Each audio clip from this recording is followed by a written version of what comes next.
जो M2 है वो ऐसे जाने वाला है, किस एंगल पे जाने वाला है, इस लाइन से 30 डिग्री एंगल पे जाने वाला है। और जो M1 है, M2 है, इसका नाम M1 था, इसका नाम M2 था, वो भी 30 डिग्री एंगल पे जाने वाला है। उसको तो जाना ही था 30 डिग्री एंगल पे। क्यों जाना था? क्योंकि उसको जो इम्पल्स मिला था ना, वो इधर ही मिला था।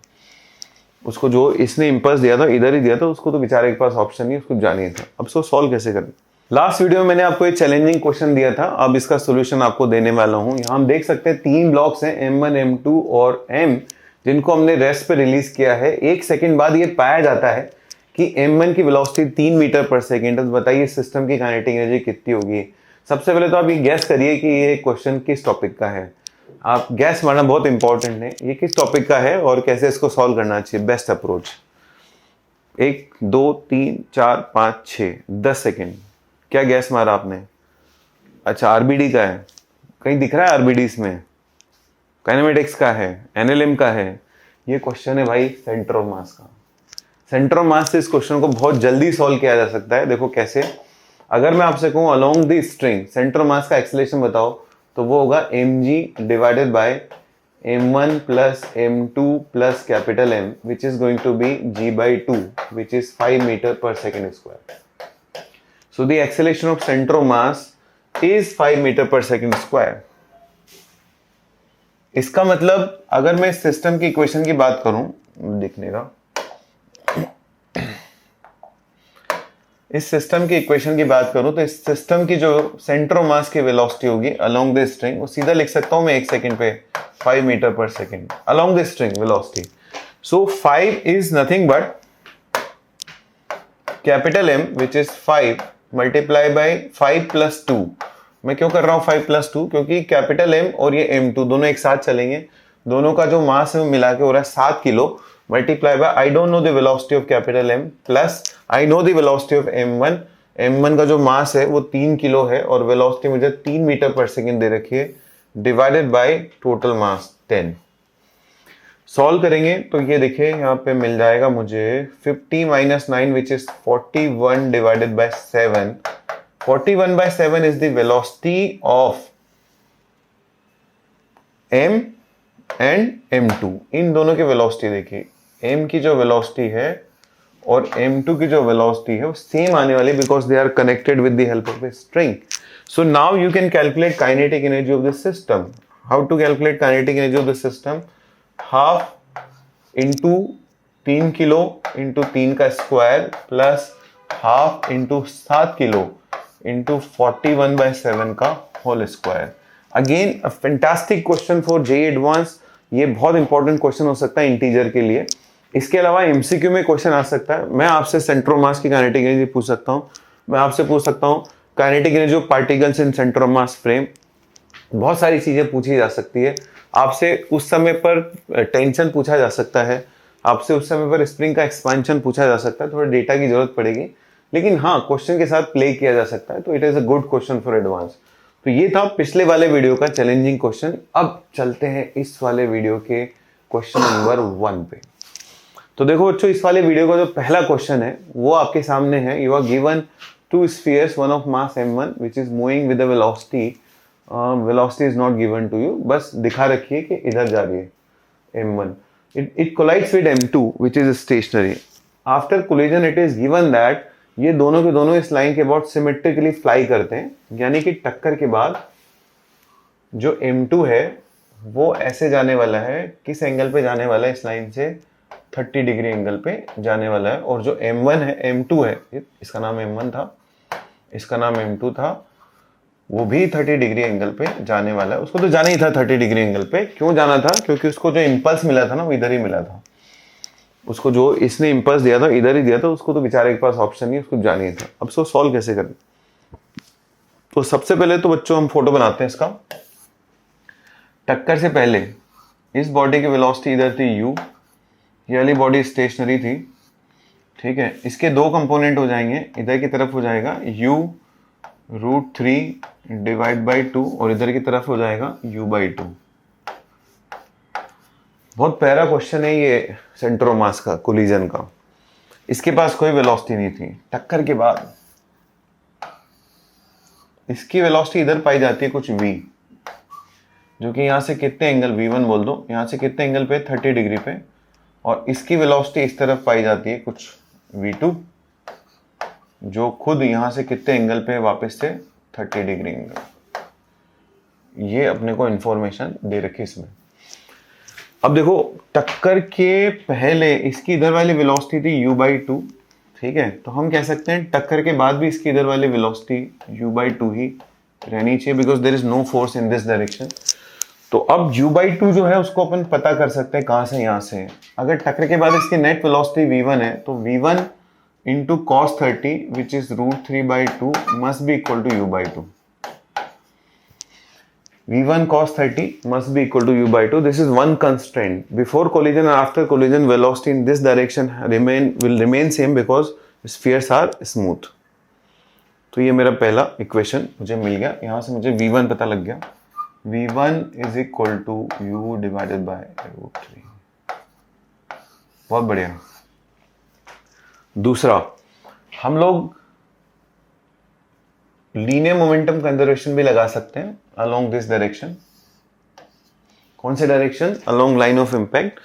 तो लिख सकते हैं m1 into u√3 divide by 2 plus 0 is equal to m1 into, अब देखना v1 का जो इधर वाला कंपोनेंट होगा along this line that will be equal to v1 cos 60। तो m1 into v1 cos 60 which is v1/2, और v2 तो ऑलरेडी उधर है तो plus m2 multiply by v2। This is linear momentum conservation along this line. टक्कर से पहले linear momentum इसका, टक्कर से पहले, टक्कर के बाद इसका इधर वाला v1 का इधर वाला कंपोनेंट होगा। This is 30, the remaining is also 30, so it will B v1 cos 60 और v2 तो ऑलरेडी इधर है। Then equation of E, velocity of separation. Velocity of separation is v2 minus v1 divided by 2 must be equal to velocity of approach which is equal to u√3 divided by 2. अब आपके पास एक option है, आप चाहे तो v1 को यहाँ से गायब कर सकते हैं। तो v1 को पहले यहाँ से गायब कर लेते हैं। v1 की जगह लिख सकते हैं u/√3। So my v2 will become u√3 divided by 2 plus v1 divide by 2 यानी कि u डिवाइड बाई 2√3। ये मेरा v2 बन गया, ठीक है। v1 की वैल्यू यहां से यहां फिट कर सकते हैं, v2 की वैल्यू यहां से यहां फिट कर सकते हैं। आप देख सकते हैं कि जैसे आप v1 की वैल्यू यहां से यहां फिट करेंगे पूरी इक्वेशन में यहाँ पे आ जाएगा u, ये सब u की टर्म्स में आ जाएंगे और फाइनली आपके पास इस तरह का कुछ बचेगा m1 divide by m2 is equal to something divide by something. जब आप उसको सॉल्व करेंगे तो it is going to be, you will get this result m1 by m2 is equal to 2। बहुत इजी है, आप खाली वैल्यू डाल दीजिए, रीअरेंज करिए, सॉल्व करिए, आपको 2 मिल जाएगा। तो बहुत प्यारा क्वेश्चन, प्रोबेबल क्वेश्चन इंटीजर के लिए। तो आप देख ही सकते हैं कितना बढ़िया मटेरियल है, एकदम इंटीजर ही है कतई। तो आप इंटीजर की तरह इसका यूज कर सकते हैं, एंजॉय कर सकते हैं। चलते हैं एक और शानदार क्वेश्चन पे। ये वेरिएबल मास सिस्टम का क्वेश्चन है। आज से 5-7 साल पहले एडवांस में इसका क्वेश्चन पूछा जा चुका ऑलरेडी। तब दोनों तरफ से मिट्टी के पार्टिकल टकरा रहे थे और एक बढ़िया एमसीक्यू था कि उसमें पूछा था कि बताइए किसी भी टाइम पर जो हमें इसको चलाने के लिए फोर्स चाहिए वो कैसे वेरी करेगा। अब आई एम श्योर आप सेंटर ऑफ मास वाले चैप्टर में जाके देखेंगे PYQs में, तो आपको एक क्वेश्चन मिलेगा जिसमें एक प्लेट को हम चला रहे हैं और दोनों तरफ से 10 पार्टिकल से टकरा रहे हैं। तो प्यारा क्वेश्चन है, चलिए सॉल्व करते हैं। आंसर इसका थोड़ा सा ज़्यादा ही छोटा हो गया तो मैं आपको यहाँ करके दिखाऊंगा तो आपको समझ में आ ही जाएगा, दिख जाएगा आपको। So you have a disk of mass m0 and cross section area is being pulled by a constant force in a region where uniform cloud of dust particles are moving towards the disk with a velocity u. So you have a disk which is moving with a velocity v at moment t. It is having some acceleration a and there are dust particles and dust particles are also moving in the opposite direction with a speed u. तो किसी general time पे आप बात करोगे तो एक तो इसका जो मास होगा वो मास m0, उसके अलावा इंटीग्रल dm। अब ये जो m0 है ये कौन सा वाला मास है? वो तो डिस्क का अपना मास है। इंटीग्रल dm वो मास है जो डस्ट का इसके साथ आके अटैच हुआ। तो किसी जनरल टाइम पे इसका जो मास होगा वो बढ़ चुका होगा, ठीक। अगर आप किसी जनरल टाइम पर इसके ऊपर लगने वाले फोर्सेस की बात करो तो इस पर लग रहा होगा एक थ्रस्ट फोर्स, एक फोर्स आप लगा रहे हो और इसकी कुछ ना कुछ एक्सेलेरेशन होगी। तो एक बार जरा इस पर न्यूटन्स लॉ लगा के देखते हैं किस तरह की शक्ल बनती है इसकी न्यूटन्स लॉ की। F minus thrust force is V relative multiply by dm by dt, that should be equal to m times dv by dt। ठीक है, थ्रस्ट फोर्स होता है V रिलेटिव, तो अगर हम इसको रोक के देखेंगे तो डिस्क की जो वेलोसिटी होगी relative to disc it is going to be V plus u into dm by dt, this is thrust force.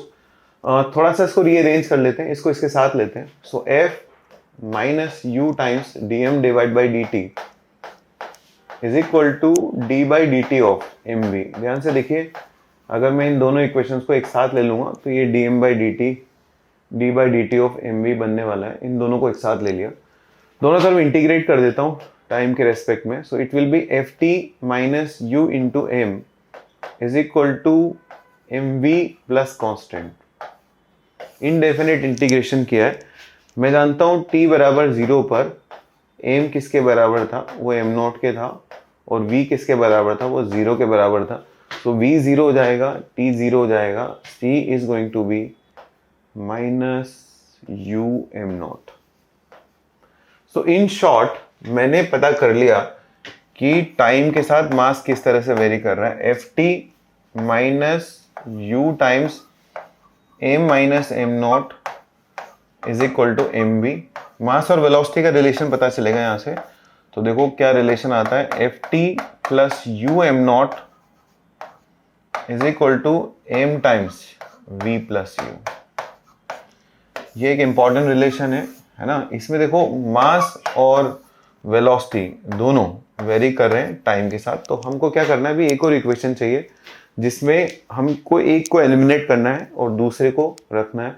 एक मिल जाएगा तो दूसरा भी हम निकाल लेंगे because they will be interrelated. So this is first equation which I was able to derive using this equation of Newton's law which I applied on disc. आगे की तरफ का फोर्स माइनस पीछे की तरफ का फोर्स बराबर m into acceleration. अब मेरे पास एक चीज और बची कि भाई ये dm बाई dt क्या चीज है। dm बाई dt जो है वो क्या चीज है, तो किसी भी टाइम पर आप ऐसे बोल सकते हो कि जो डिस्क है उसकी वेलोसिटी अगर v है, 10 पार्टिकल्स उसकी तरफ जो है वो u स्पीड से आ रहे हैं। तो अगर मान लो मैं डिस्क को रोक दूं तो dt टाइम में इससे जो मास आके टकराने वाला है वो इस पर्टिकुलर वॉल्यूम वाला मास होगा। तो dm बाई dt is nothing but v plus u multiply by rho into A. dt time में यहां से लेकर यहां तक की जो दूरी होगी वो होगी v plus u multiply bye dt time में जो 10 पार्टिकल्स इससे टकराने वाले हैं वो यहां से यहां तक के होंगे, तो यहां वाले सारे पार्टिकल इससे टकरा जाएंगे। So if you want to know dm by dt, this is your dm by dt. Now you have v plus u here, जिसको आप पूरा का पूरा एलिमिनेट कर सकते हो। इसको लिख सकते हो ft plus u m not divided by m। वो m ना इधर लेके आ रहा हूं मैं, ठीक है, into rho A into dt। तो इसका जो dt है वो उधर ले गया, वहां जो m था उसको इधर ले आया और ये जो है खत्म हो गया यहाँ पे। Now I am going to integrate it from m naught to m and I am going to integrate it from 0 to t। जब आप इसको m नॉट से लेकर m तक इंटीग्रेट करोगे आपको मिलेगा m square minus m naught square divide by 2 is equal to rho A into F T square divide by 2 plus u m naught multiply by t। So this is a very beautiful relation where you have calculated m in terms of time and m naught. So m naught square plus 2 से multiply होगा रो a into f t square plus 2 u m naught t, ठीक है, under root. So this is mass as a function of time. So once you have calculated mass as a function of time, you can calculate velocity as a function of time very easily। क्योंकि देखो यहाँ पर हमें कुछ नहीं करना, यहाँ पे mass as a function of time लिखना है तो वेलोसिटी आपको मिल जाएगी। और ये जो आंसर यहाँ लिखा हुआ है वेलोसिटी का, ये दिखने में थोड़ी दिक्कत हो रही है, you can verify this answer. Okay, so again a very fantastic question based on variable mass system, जहाँ पर 10 पार्टिकल्स आके टकरा रहे हैं एक डिस्क से, और आपको पता करना है कि किसी जनरल टाइम पे उसकी वेलोसिटी क्या होगी. आपको पता करना है कि किसी जनरल टाइम पर उसका मास क्या होगा. Now coming to the last question, जो कि अभी मैं सॉल्व करके आपको दिखाने वाला नहीं हूँ. ये क्वेश्चन आपको खुद सॉल्व करना है. इसका आंसर जो है कमेंट बॉक्स में डालना है. अगले वीडियो में आपको इसका आंसर मिलेगा. So best of luck again for your JEE Advanced exam, for your JEE Main exam, for everything. Enjoy, keep learning physics, keep spreading good words and those questions with your friends. Thank you.